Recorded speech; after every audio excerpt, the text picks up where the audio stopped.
The serial bus conversion is handled by the main program after each download or when a new project file is opened. The converted serial data is then passed to the waveform window for display. You can view the converted serial bus data by clicking on a line setup button and choosing the serial bus conversion view, and then choose the bus that you want. I only have one bus in this case, which is an SPI bus. The SPI has two options which don't apply to other buses, and that's you can choose the MISO or MOSI signal. There's a common clock with two data signals, and so you want to view those separately, and I'll put both of them in here. But you simply hit apply changes, and let's expand it out, and let's change that color, and let's do the second one, and let's choose serial bus conversion and put MOSI on that line.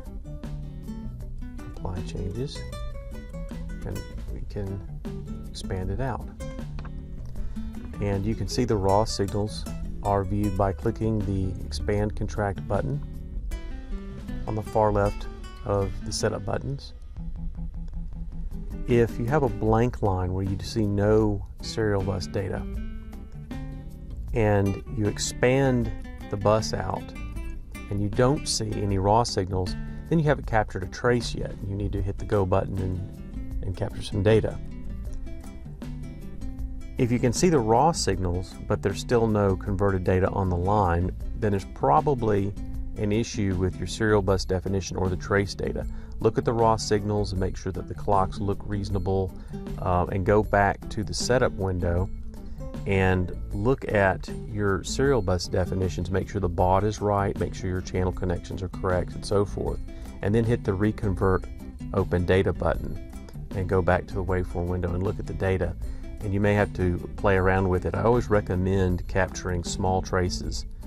Not 67 million samples, but say 32K or 100K samples. And then once you get the serial bus conversion visible, then set up your triggering and choose the larger sample depths. The next video looks at how to use the markers to make measurements on the signals.